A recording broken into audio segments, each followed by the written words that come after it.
270 people signed up. So I was anticipating, that this might be the largest crowd I've addressed since my bar mitzvah, which was some years ago. Of course, at that, I had the luxury of being able to speak a language that almost no one understood. Here, the only language that I speak is legalese, and many of you do understand that. We obviously are on Zoom. Back at my bar mitzvah, Zoom was just a function on high-end cameras, so we could see how the world has changed. Hopefully, many of you are comfortable with the Zoom format in which we're going to be operating. We're going to be taking questions and answers. So hopefully, many of you will know what I'm talking about, but for those of you who don't, if you want to raise your hand to ask a question, because much of this presentation is going to be in question and answer, if you click down on the participant box, which you should see at the lower portion of your screen, there's a place on there where you see a hand, a blue hand. You click raise hand, you do that, and I'll know that you've got a question to ask. So when we get to the question and answer format, I will go to you. Another way that you can let your question be known is by chatting. We have 4 presenters who I'll introduce momentarily. And like I said, this is going to be primarily you getting to ask your questions. So let me tell you what the topic is of today's seminar. This is part of an ongoing service, really, that LERA National has been doing, which is to provide free of charge webinars like this one, whereby members of the labor community, interested persons can log on and hear from specialists and handle different topics. Our topic today is a little bit more general. What we're going to be talking about is labor relations during times of pandemic.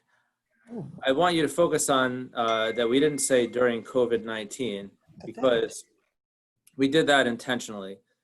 That although right now we're all on here because of COVID-19, the possibility exists that there may be future closures, disruptions in the workforce, and it may not be due to COVID-19. We're going to take a broader view of how this current crisis is causing us to look at potential future crises. So as Emily mentioned, this session is being recorded. And if you have something you want to say that's off the record, please do let us know that you want it to be off the record. We want as many people to be able to participate in this as possible, so we ask that comments be brief. If you really want to be a speaker, send me an email and maybe we could create a program for you. But as of right now, the 4 speakers are the people that I'm going to introduce. So really, if you're talking more than 1 minute or 2 minutes, you may be doing a little bit more than we have in mind here, which is to kind of ask a question, make a comment, get in and out, and allow the presenters to address what you've had to say. If you've got a directed question toward one of the speakers, that's fine. If you've got a general question that you would like handled by more than one speaker, that's also fine. Just let us know when you ask your question, and I'll make sure that the appropriate person answer. So we're gonna go into the speakers, who I'll introduce one at a time, and let them each give a short version of remarks, which in 4 or 5 minutes is gonna be hard to cover all of the many things that we're facing here under this very broad topic. The first speaker is Peter Cipparulo. He's a union organizer and a union agent for CWA Local 1038. One reason why we're happy to have Peter be a part of today's program is, you could get as many lawyers and people in the ivory towers as you want, but to really get a sense of what's going on in the unionized workplace, I think it's best to hear from someone who's really on the front lines, which is a term that's maybe overused these days, but Peter really is on the front line. He's dealing with union issues day in and day out. He's on Zoom every single day probably. So I'm going to turn it over to Peter to give the initial remarks. Sure. Well, good afternoon. I'd like to thank you all for welcoming me and having me on. My name is Peter Cipparulo, and I work for CWA 1038 as representative. I handle grievances, disciplines, contract negotiations in our private sector units, but we are mostly primarily public sector local. Speaking of how we at the local and how I am handling this pandemic, I in no way speak for the organization as a whole. This is just specifically my experience. So I have 3 parts. The first part would be local and the staff. The second part would be communications with the membership. And the third part would be communications with management and labor relations. So for the local and the staff, our conference calls happen about every other day or more frequently if needed.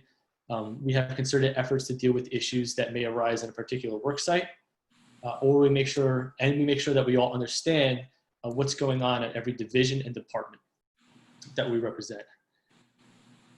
We make sure that we all know how to answer the questions that we may get from the membership. We make sure that we're all on the same page with each other, so one rep's not giving a different answer than another rep, to make sure they're all giving the same answer. We're making sure that our contract is still being enforced when necessary, still following timelines, like following grievances, just in case if there's an issue down the road, you just want to make sure that everything's followed in time still. Talking with employers as a whole, including GOER. Communications on what offices remain open, and if open, making sure they comply with the CDC and civil service guidelines. And then we have tele-town hall calls in which the union gives general updates to its members. So that leads into the second part, which would be the communications with the membership. Just like everybody else, we have social media, Facebook and Twitter, keeping the website updated best we can, constant contact. So we send out emails to the membership, constant communication with our shop stewards, which is very important, right? To make sure that they're updated on what's going on so they can filter that out to the membership as well. And then we still field calls from individual members and make sure that their concerns are answered as well. So communications with management, making sure that workers, if they are working in the office, that they are practicing social distancing measures, making sure that offices are being cleaned and make sure that PPE is available for them, wipes and cleaning products, constant cleaning of areas and making sure that they're actually doing a cleaning rather than just like a brush through. We want to make sure that it's being sterilized or at least wiped down with the hand sanitizer wipe. We are trying to have as many people work from home as possible, and then coming up with solutions on how they can work from home. We are still in contact with management about individual concerns or issues from the membership. We are holding grievances and disciplines in abeyance until further notice. We are getting a list of essential and non-essential represented units. We are still in constant communication with management because it is important that we are all working together during this strange time, because we're kind of all going at it one step at a time. Planning weekly calls in addition to just calling when needed. So, for example, I'll have a conference call with a unit on a specific day every week at a specific time.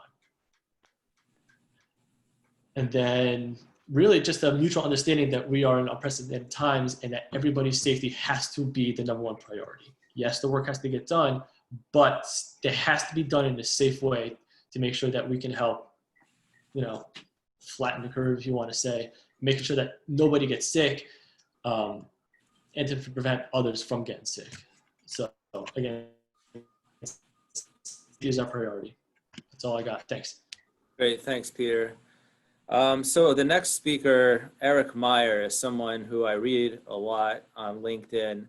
Eric was one of the early innovators. He's got a blog called The Employer Handbook, which I recommend to everyone. I'd say it's one of about 12 to 15 free resources that are available on the internet for HR people, for lawyers, for anyone who's interested in this field that didn't exist when I became a lawyer. You used to have to subscribe to BNA for a lot of money to get the type of information and news that you now get on the internet, and you get this great analysis. So Eric is really a superstar in the labor employment field. He's also a partner at FisherBroyles LLP, an international law firm. Very pleased to have him back with us. So he's a management attorney by trade. I should probably mention that. Everything was good probably until then. Now you might think less of it. But I'll turn it over to Eric. Yeah, now I'm thinking I should put up a paywall or a GoFundMe on my blog. But you, Jonathan. I appreciate the introduction. And I want to start out by doing something that, maybe folks wouldn't have expected coming from a management lawyer, and that is I want to agree wholeheartedly with some of the final remarks that Peter said in terms of safety being paramount. Because your employees, whether you're in an essential business or not, are generally concerned about coming back to work. How is the employer going to protect me? I felt somewhat safe at home, but now I'm venturing out. So safety has to be the number one concern for the employer. And how do you do that? You do that by putting together a return to work program or policy that in the organized labor setting may have to be done in conjunction with the union. But that involves a lot of what Peter said. The sanitizing, workspaces, having the hand sanitizer and soap and all that stuff available to PPE, and communicating that and constantly communicating that to the employees so that they understand and actually appreciate and experience that the employer takes their well-being seriously. When you can offer telework, offer telework. That's not just me talking, that's the government saying that as well. We hear that from the EEOC. We've heard that from the Department of Labor. Speaking of the EEOC, I want to focus my couple of minutes really on some of the guidance that the EEOC has issued recently, especially with respect to return to work. So we may have people coming back to work who fear coming back to work. And you think to yourself, well, it's a subjective fear, what do we really have to do about it? But when someone has an underlying disability, maybe they are immunocompromised and they have a note from their doctor, or they have a mental health condition that makes them, truly nervous about coming back to work, there's a duty on the part of the employer to accommodate in those situations. So that's something that employers have to be thinking about in terms of return to work, working with employees to offer them a reasonable accommodation to allow them to perform the essential functions of the job. That can be teleworking, that could be providing the PPE. Now you're going to see situations where folks don't want to wear masks. That's really a rock and a hard place type situation. Maybe telework would be okay there, but that's a tougher one. But we are seeing, and I just read an article today, a rise in disability discrimination claims, or at least perceived disability discrimination claims from people who say that their employers are not accommodating them coming back to work. And the other thing that relates to that, people's fear and articulating that fear to the employer and then being, fired or something like that, if someone puts those dots together, they think they've been fired for being a whistleblower. And we're going to see a rise in those claims as well. Sure, whistleblower claims, whether it's under OSHA, in the organized labor context, or frankly, in non-unionized workplaces, protected concerted activity is a big thing, and it's going to be on the rise if it hasn't been already. And I think this pandemic situation is, we're going to see a rise in organized labor, an increase in organized labor presence. So that's something that employers should be on the lookout for, not taking knee-jerk reactions and disciplining folks who come together to discuss working conditions, especially related to the pandemic. That's pretty much it for me. I don't want to eat into other people's time, and I'm happy to answer questions later on. Thank you, Eric. So our third speaker is arbitrator extraordinaire, Pat Westerkamp. I have to say, we've got a lot of neutrals in NJ LERA, but there are very few who I would say have Pat's intellect and are on the national scale the way Pat is. He's somebody who's a resource for not just NJ LERA, but me personally. I really appreciate the being able to talk to him about things like this and the innovation of Zoom arbitration. He was instrumental behind the upcoming event that we're having on June 2nd, which I hope many of you will consider joining. Pat said, you know what, I'm an arbitrator. This is something arbitrators need to know about. So as always, Pat's got his finger on the pulse. So I'm going to turn it over to arbitrator Pat Westerkamp. Jonathan, thank you very much. I'm going to share a few general thoughts having to do with virtual video arbitration of grievance disputes. And I'll start off by speaking to the economists in the audience. We have Joel Gershenfeld, we have a lot of other folks, and they know in much more detail than I do that when the Black Death, a horrible name, hit Europe around the 1340s, there were tremendous economic changes. And I believe we're at the point that we too are going to be seeing major economic changes. The change I want to focus in on a little bit is virtual arbitrations.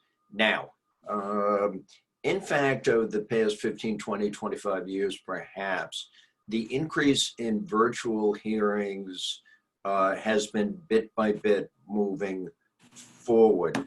Much more common in Europe. Courts and administrative offices are starting to have virtual hearings. Now, for those of us in the labor relations community, we really have a decision to make, and that is, are we going to get involved? And quite frankly, a year from now, year and a half from now, I am not at all certain that the interest in virtual hearings, Zoom hearings, as they're referred to on occasion, is going to be as great as it is now. Now, for those of you who, however, feel that, gee, I really do want to start getting my feet wet in this particular pond, let me just give you 3 very short quotes. One of them is from Jean Charles, who talked about the need for arbitrators, the need to be competent in mastering the process. Now, Homer LaRue, another arbitrator, tempers that statement somewhat by saying, you know what, video hearings are less demanding than to master a computer. So while there's work to be done, it might not be quite as daunting as people might see. So I want to address, in the very few minutes I have left, 3 groups. 1, parties. Why should you use virtual hearings at this point? There is a chance at cost savings. Certainly you're not flying witnesses in from around the country. You're not putting witnesses and attorneys up at hotels, and you're saving other costs. Another is flexibility. Virtual arbitrations at this point cannot go forward without a management conference between the arbitrator, the union rep, and the employer rep. And during this management conference, they have an opportunity to design the virtual hearing to fit their specific needs. Next, this is an opportunity to employ newer arbitrators. Now, here's what I mean by newer arbitrators. It is today, and it's been the fact for a long, long time, that 10% of the, let's say, 4,000 labor arbitrators in the United States get the vast majority of cases. That leaves a lot of other arbitrators out there who are quite competent and are looking for that day when they enter the 10%. From a party's point of view, this is a wonderful opportunity because not everybody in that 10% is going to want to learn and try to become comfortable with virtual ADR. Now, For the neutrals, I'll simply say, in order to move forward in this particular direction, there certainly has to be a willingness to learn and be comfortable with the new technology, and a willingness to figure out how that new technology is going to be applied on a case-by-case basis to their normal procedures for handling things. For example, exhibits. How do exhibits get in the virtual hearing room? How are they shown to witnesses? Is there going to be an encouragement for the use of more joint exhibits? Now, for counsel in the audience, my thoughts are relatively simple. Are you ready to participate in virtual ADR? Maybe you are, maybe you're not. I'm talking to you individually. Even if you are ready, the next and perhaps more important question becomes, are your clients ready to try this new approach to grievance resolution? Some clients are, some clients aren't. And Pat, I'm sorry, you're getting the hook. I let you go on a little bit more. You want to wrap it up in a sentence or two, and you get the opportunity to complete your statement. And so it's been a wonderful opportunity to share. Thank you. Thank you very much, Pat. What I got out of Pat is that we should tax the 10% of the arbitrators getting all the work and then redistribute their wealth to the remaining 90%. So I think that's what he was saying at the end. Sounds like a management attorney. Okay. Thank you. The final speaker we have is truly an honor. She wasn't with us when we did a similar event on May 4th. The incoming president of LERA, as I understand it, on the national chapter, Adrienne Eaton. She's also the dean of the Rutgers School of Management and Labor Relations, and particularly a stellar qualification for today's event. She is on Governor Murphy's task force on the future of work. And right now we're really talking about the future of work. So without further ado, I'll turn it over to Adrienne Eaton. Thank you. Adrienne, you're muted, I think. Let's see if we can fix that.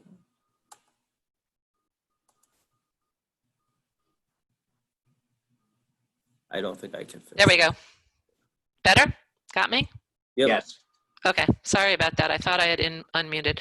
Okay, so that just caused me to lose my notes. So I am, so let me just say first that Peter is a graduate of the School of Management and Labor Relations at Rutgers, so I have to brag on him. Glad that he's joining us here.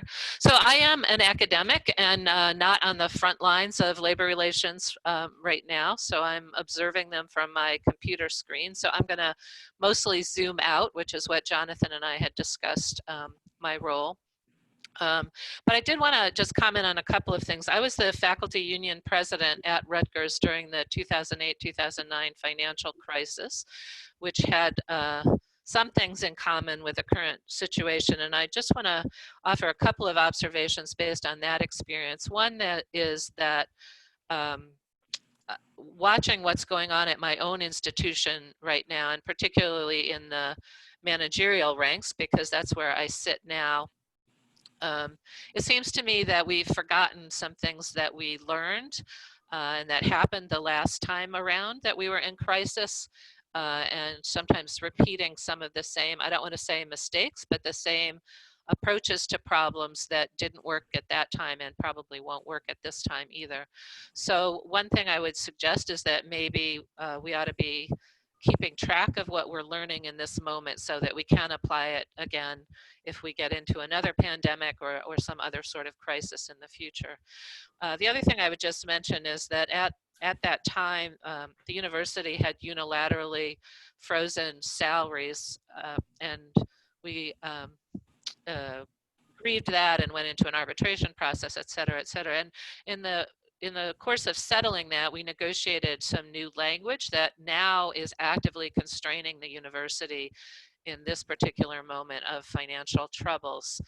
And little did we know when we did that 10 years ago, about maybe a little bit less, that we would be looking at that language again so soon. I would also say that on the one hand, somebody who's moved from the labor side to the management side, I'm both proud and frustrated with that language all at the same time.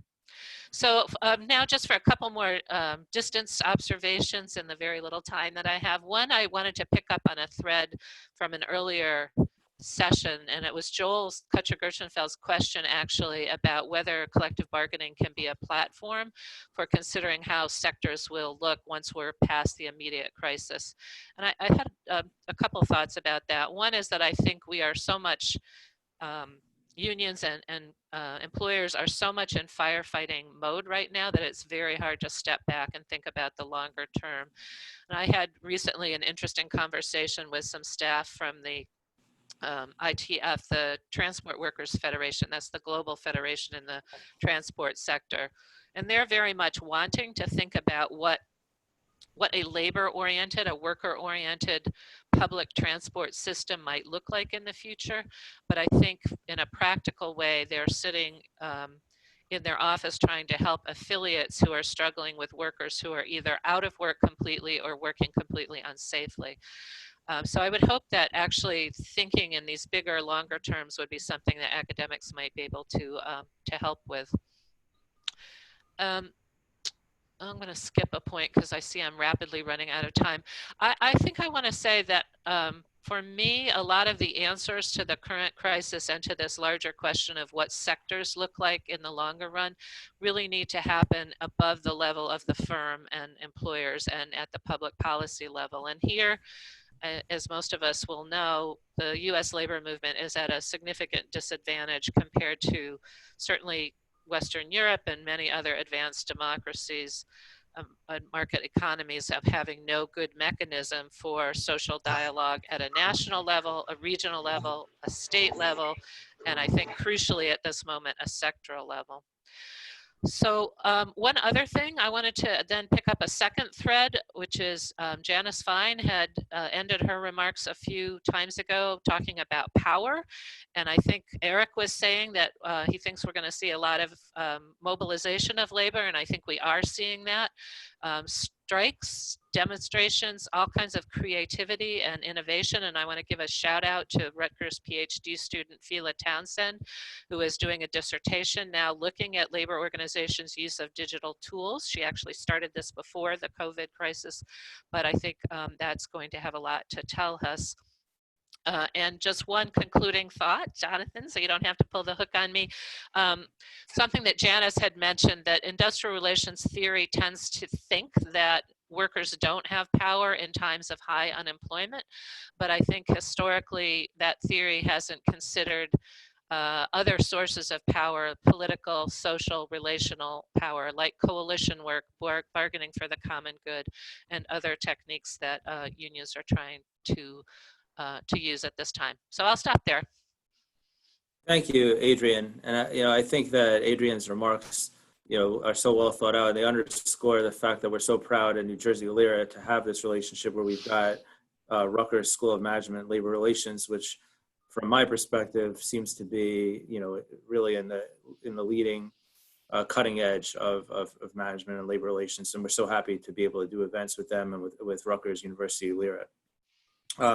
To let you guys know where we're going now, we've had a number of good questions come up on chat. So I'm gonna, before you start raising your hands like crazy, I want to address some of the questions that have come out on chat and direct it toward those participants who seem to be perhaps the best equipped to handle the particular question. So the first question that came from Robert Chiravelli. I'm hoping I pronounced that correctly, Chiravelli.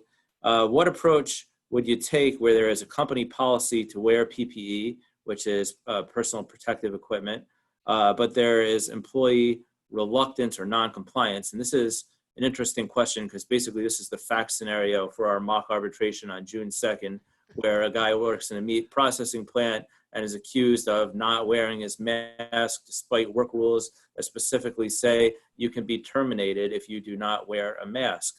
So I think Eric already started to foreshadow it. These policies are going to be coming up, and I'm being asked questions by clients, does the employer have to give the actual PPE? Should they give the PPE to the employees? What do you do if an employee doesn't wear PPE?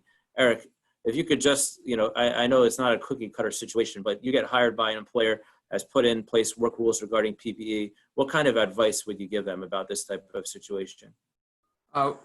One is, yes, the employer should provide the PPE. Two, I would explain first, why we have this policy. It's for everyone's safety. So, if one person doesn't wear the PPE, then it's a problem for everyone. At that point, once there's been clearly the employer has the ability to impose this rule. It's for workplace safety.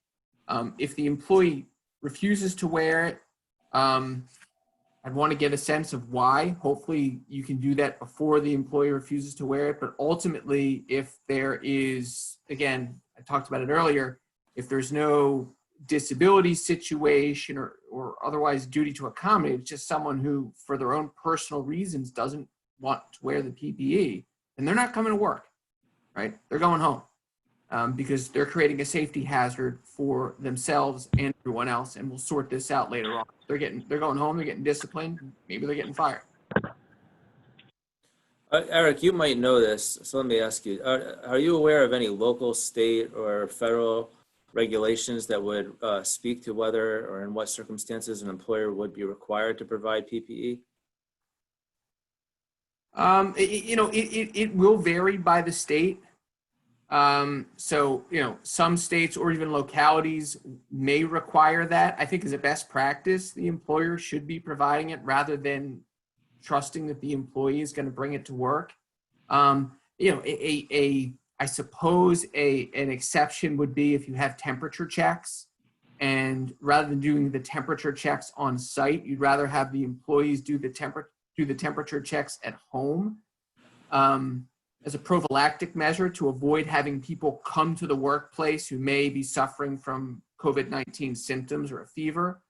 But even then, I'd still want to provide the thermometer or whatever you're going to use to check someone's temperature. So I think the best practice would be to provide the PPE as the employer.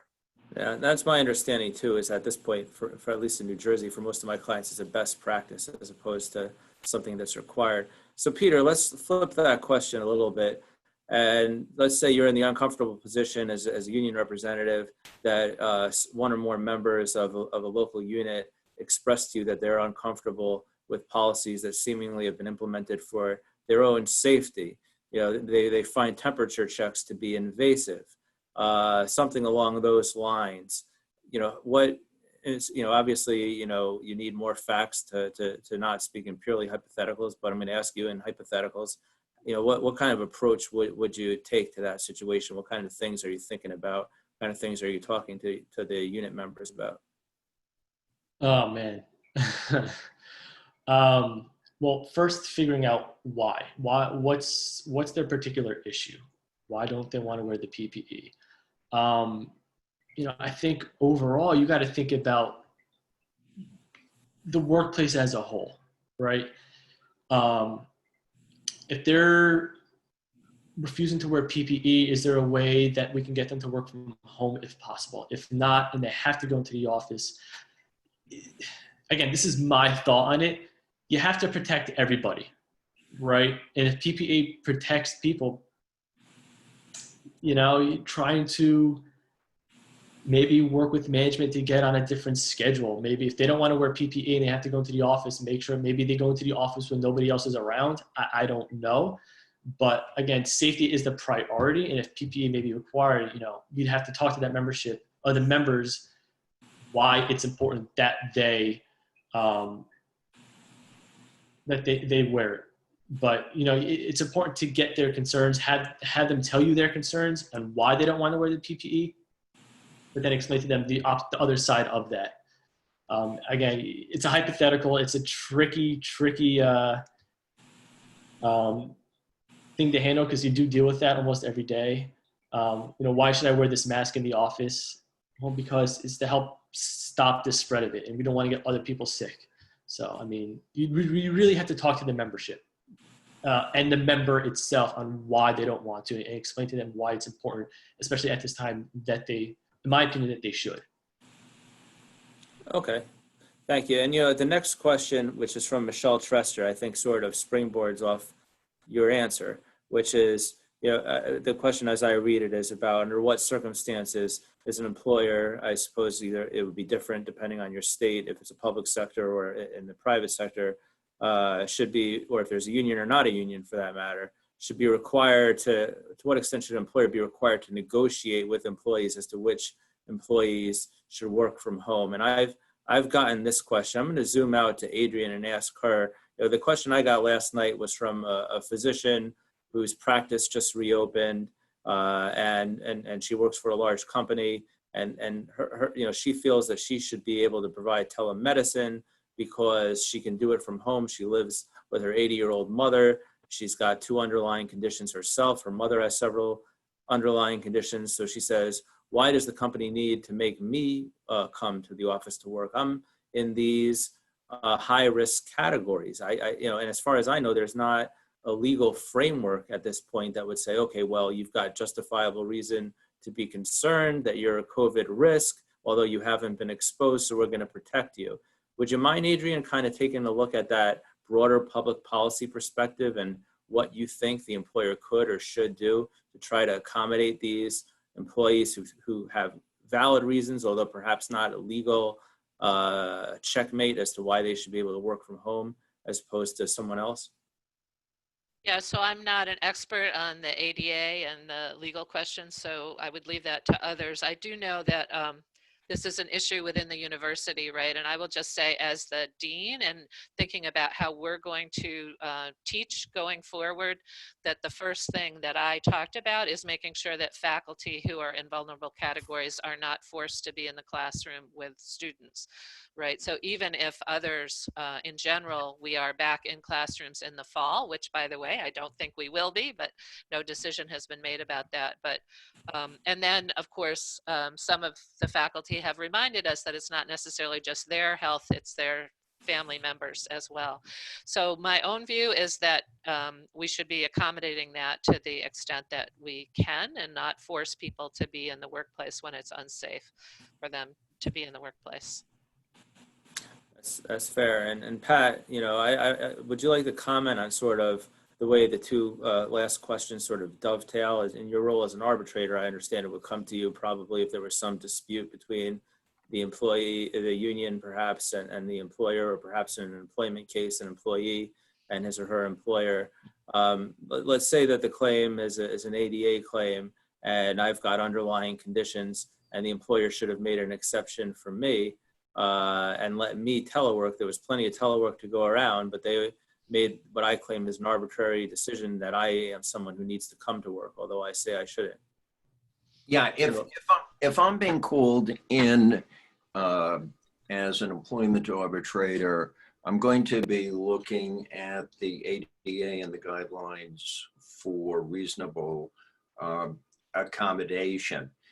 My strongest reaction is that given the amount of fear in the United States today, this is no time for employers or unions or employees to get on any sort of high horse and insist upon their rights. It really does seem that along the lines of what I believe I heard Adrienne say, people do need to talk with one another, and to the extent that something that can be easily talked out isn't, then the day might come that Peter or one of the folks working along with him in an organizing capacity might well be knocking on the door as a result of the unhappiness and frustration generated once again by an issue that could be easily resolved. And so I don't get the hook again. Let's see what I can do in 20 seconds. One of the great things about the Americans with Disabilities Act is the interactive process which has grown from it. Most parties don't take full advantage of this interactive process. And if they did, I personally believe they would find that the vast majority of conflicts could be easily dealt with. And in 10 seconds, some employers, some unions, or even bringing in mediators to take a role in interactive disputes. Thank you. Thanks, Pat. A question from Joel Gershenfeld, which I think dovetails with an article that I had sent to all the panelists today. Joel asks, what new patterns in labor relations are happening as a result of the pandemic that will likely continue in the years ahead for better or worse? And the article that I had sent to the panelists was an article from technological publication, but it was basically summarizing a Prudential financial report. The Tech Republic is the name of the publication.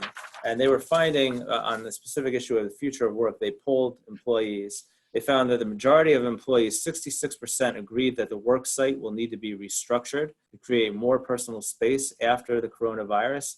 Nearly half of the workers said that they believe that open offices are no longer conducive to their health and wellness, according to the report. 68% believe that remote work will become normalized after this pandemic is over. And 1 in 5 of them actually said that they're going to look to leave their job and find another job that will permit more remote opportunities.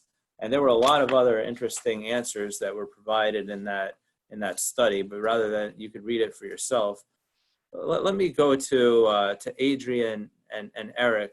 If start with Adrienne, how would you answer Joel's question from a future of work perspective? What do you think is going to be a crystal ball lasting effect from this situation we're in?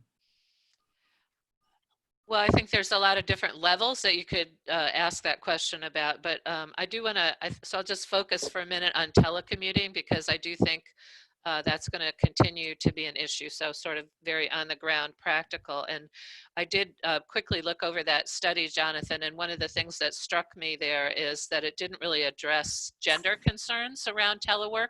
So my understanding is from some of the limited data that's already been collected, and I was just discussing this with the director of our Center for Women in Work, that women with children in particular, and probably men with small children as well, are really struggling with working from home, right? So on the one hand, from a worker point of view, how are we going to help in a situation where daycare centers aren't open or schools continue to be closed? And I personally don't have a good answer to that, but I think we need to think about that.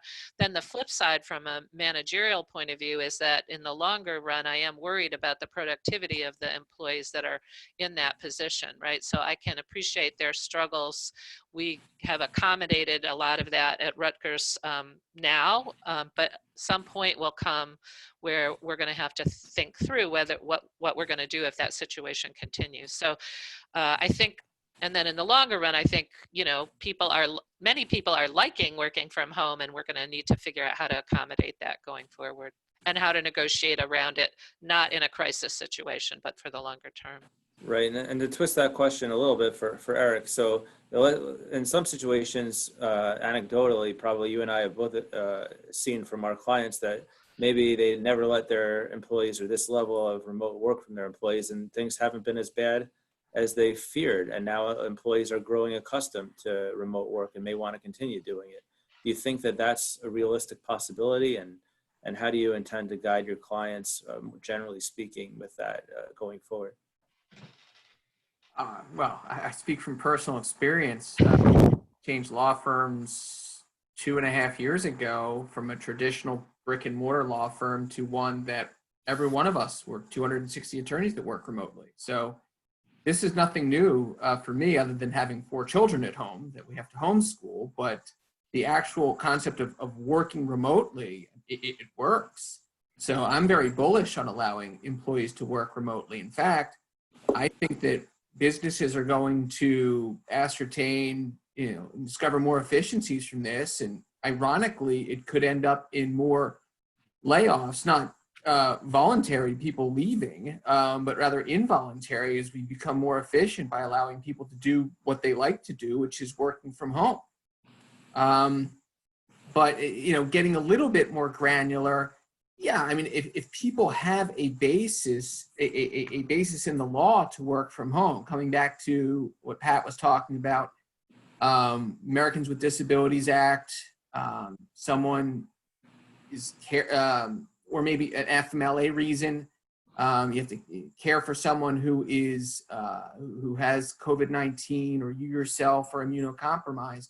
There needs to be communication between the employer and the employee about what the employer can do reasonably to accommodate that individual.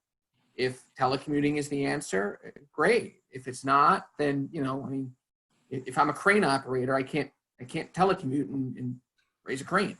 So, you know, you have to look at that on a case by case basis.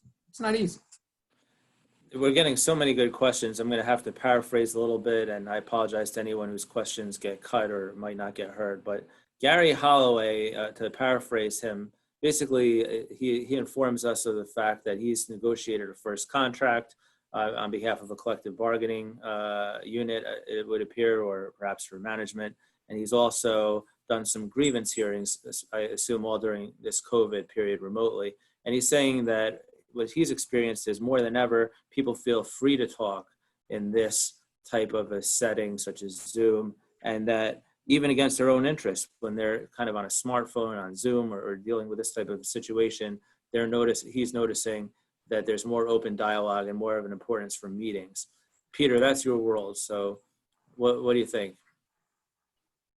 Well, you know, I always talk to a member before we go to a meeting with management.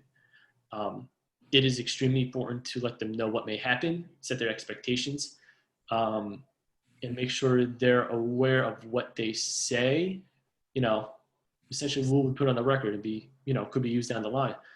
Sometimes a lot of the grievances can get resolved just by talking to them and then explaining that to management.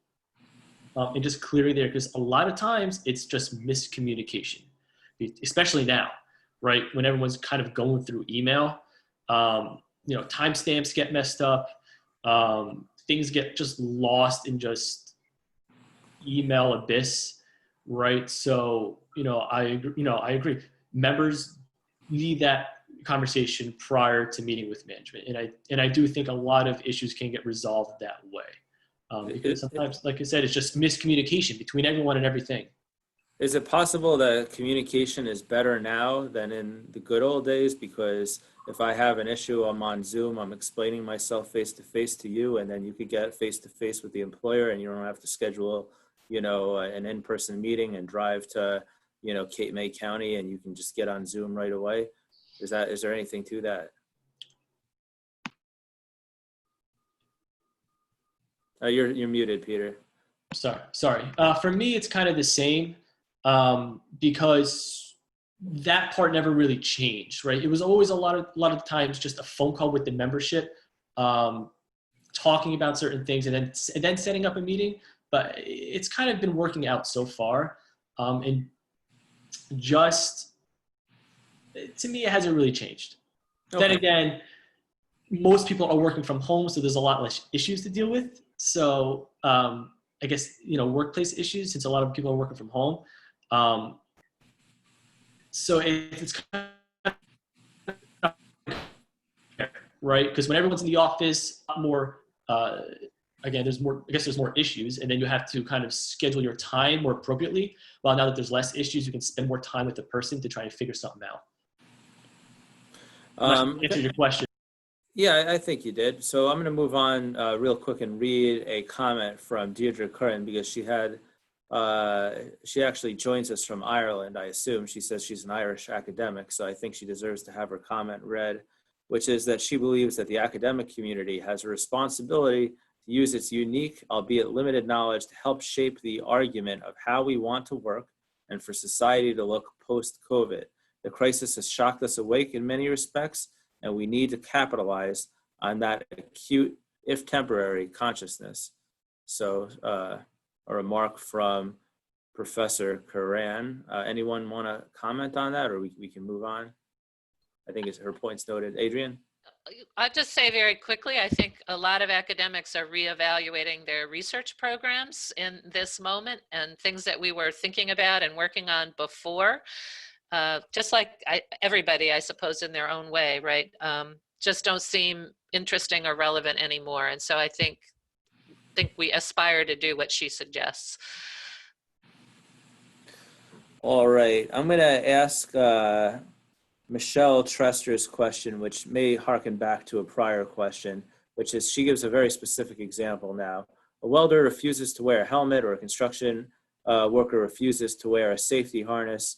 Is there a law on that? And I think she's kind of drawing the analysis, the comparison between pre-existing OSHA law and is OSHA basically stepping in and talking at all about PPE and these types of issues. I think that's where she's going. I know, Eric, from lurking on LinkedIn, that you have been keeping track of OSHA. Is there anything that you've seen that gives clear guidance on that yet? In terms of having to wear, are we making this a pandemic COVID-19 example? I guess so. So, are there specific industries where OSHA is going to involve itself in pandemic COVID-19?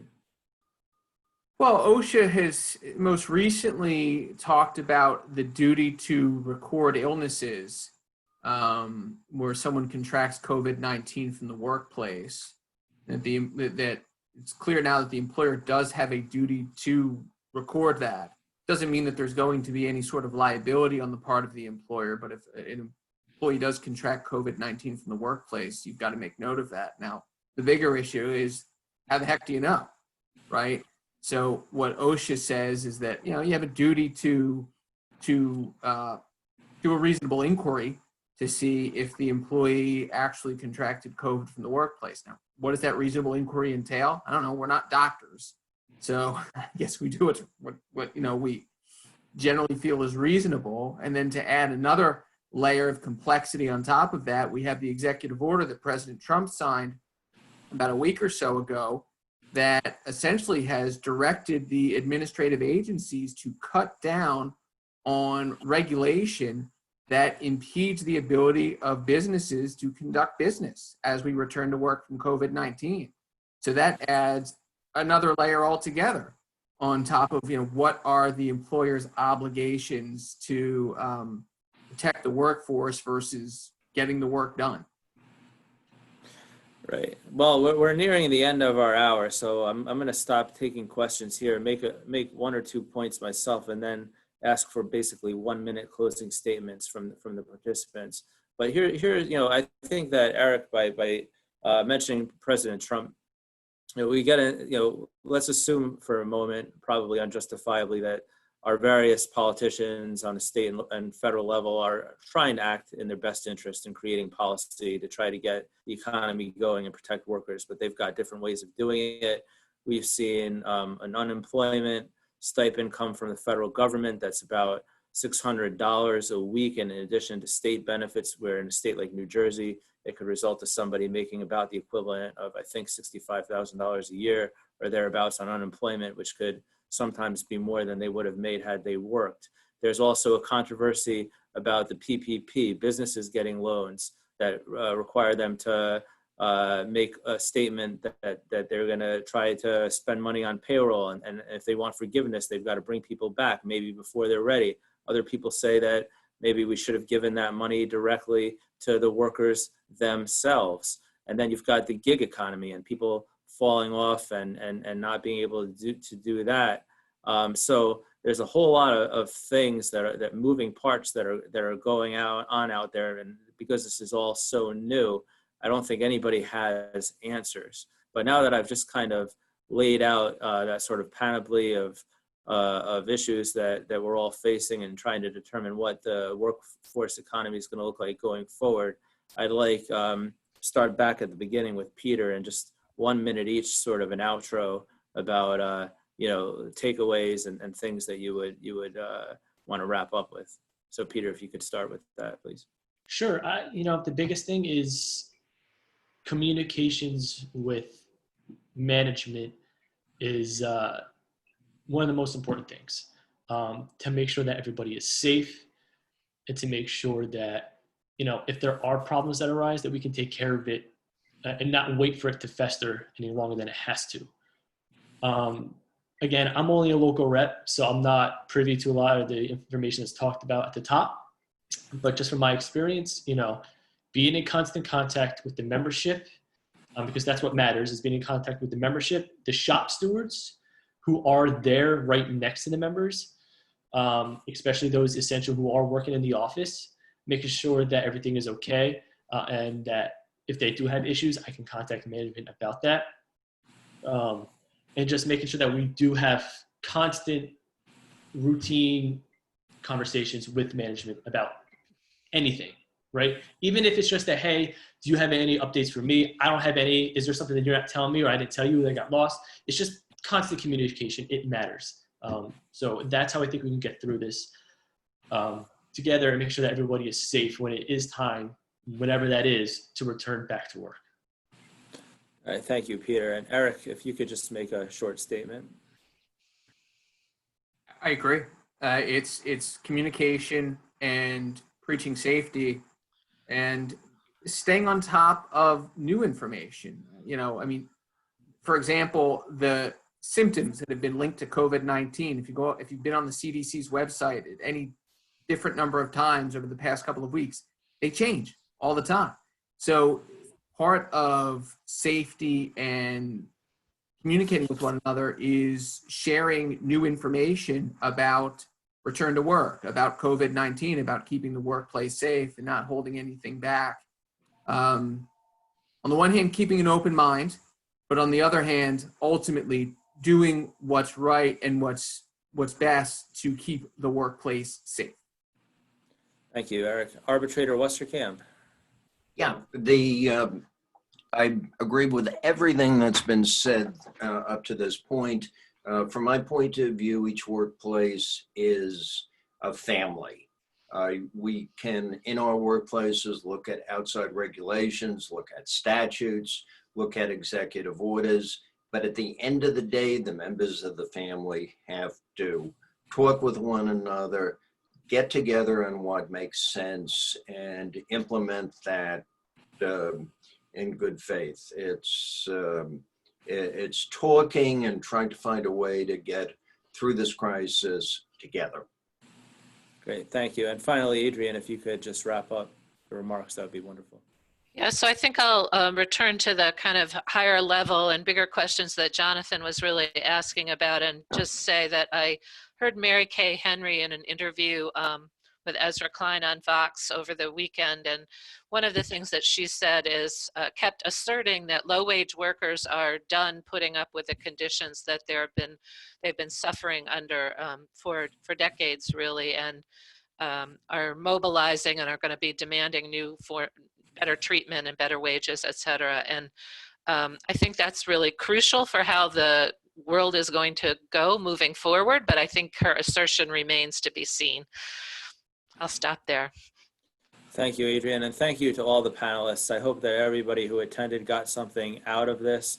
Obviously, this is a fluid subject. It's something that's going to continue to change. It's the biggest event, I think, in my lifetime, including 9/11, what we're living through right now, and you know, we're all in this together. I would encourage everyone to continue coming to these webinar series for more information. If you've got questions that you didn't get to ask today, you can hopefully ask them to other panelists who might be able to answer those questions. And also on June 2nd, shameless plug, NJ LERA, National LERA, putting together what I think is going to be a fantastic nuts to bolts program on how you do arbitration mediation on Zoom. It's called ADR from A to Z. If you're a member of National LERA and a local chapter, it's free to you. If not, we still encourage you that you should absolutely register and become members. I think it's going to be a great program. It'll be very enjoyable and very informative as well. And if you need information about that, you can certainly look on the website or email any of us. So thank you so much for those of you who joined us today. Have a wonderful day. Thank you. Thank you very much. Well done. Well done all. Thank you. Thanks.